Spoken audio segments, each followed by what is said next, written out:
This is television for the Isles of Scilly, brought to you with Truro and Penwith College and the Scilly Lottery. From Radio Scilly, this is scillytv.com.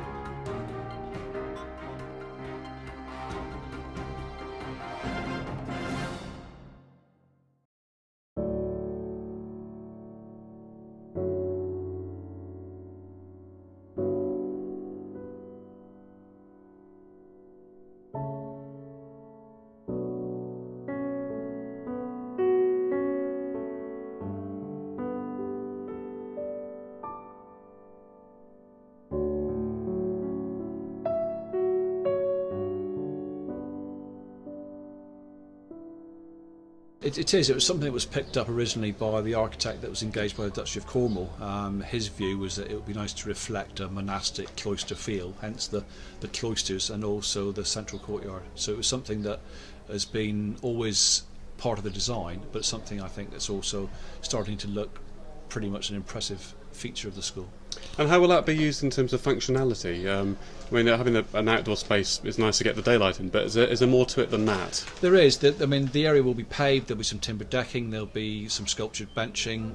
It's very close to the music classrooms, and so there'll be able to be outside performances, but it's also deemed to be a social area. In the summer the kids can come out and dine here, but it's also going to be a thoroughfare. There'll be some paths across, so it's not going to be something they just look at, it's going to be something they use as a physical area. We're getting responses from people tonight who are saying wow, and they've not seen a school like this, but of course you're on the trade. Is this pretty much the norm for a school now in 2011? Do schools look like this, or is this pretty unique? It is pretty unique, to be fair, both in terms of the design and obviously the location. I mean, it's sitting in a beautiful area, and I think the school sits well in the landscape. The design we've talked about is quite unique. Schools tend to be on the mainland a bit more square and boxy, if you like. This is very much laid out to suit the landscape with a central courtyard, and so it's a one-off.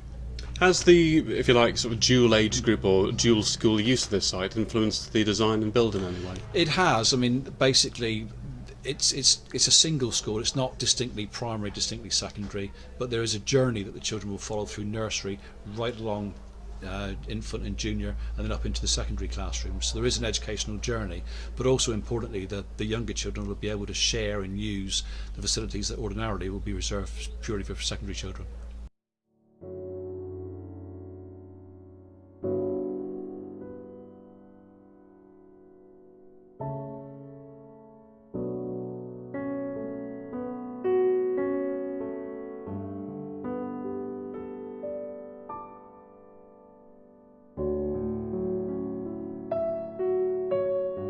Well, we're currently sitting standing in the area that's going to be designated for the cafeteria and also for the library. So it's very much a social area for children of all ages that can come in and use it for dining, but also for making use of the library resources. It's very seemingly sort of bright light space. Is it going to stay this sort of white sort of colour? It is. White's going to be the predominant colour. There are going to be some feature walls picked out in various colours that have been picked by the architect, but predominantly white. It's a nice clean colour and light. Are people surprised at how light an area it is? Because I suppose when you think of schools and just think of the current school, it's nothing like this, is it? No, I think they were. I think they were surprised because of all the glazing, the white colour and the high ceilings, how light an area the whole building is. And of course this is the first thing they see when they come in, so it's quite an important feature for the school. So any really interesting feedback today?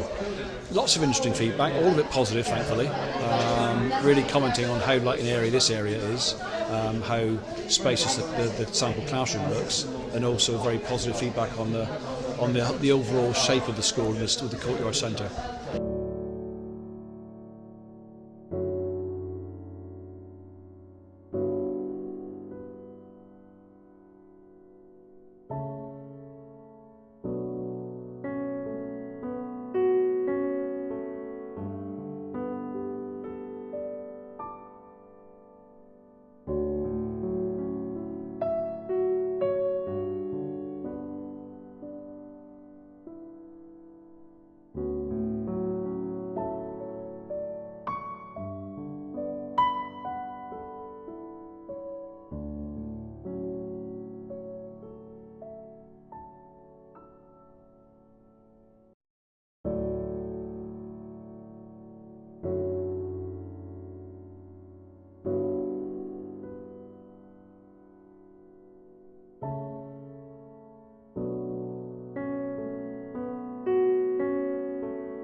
Well, every classroom has got its own external access, and outside, as you'll see, there's a canopy area with which will be paved, and each area would also have its own separately hedged area beyond that paving, which can be used as a teaching resource and also a separate play area.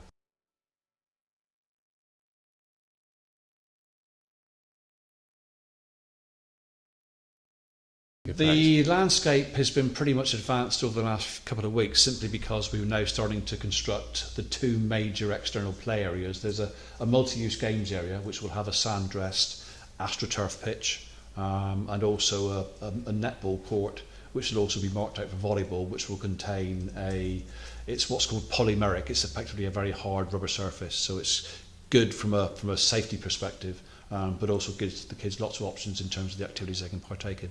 Are you pleased with what you see? Very pleased. It's going to look fabulous when it's finished. Did you think it was going to work so well when you started on the project? Did you have nagging doubts that the hassles of getting stuff over here? The biggest issue, I think, was about how it would sit in the landscape, how the local people would react to it, and the logistics. The logistics have worked fairly well so far. The people have been marvellous, and I think it sits very well in the landscape.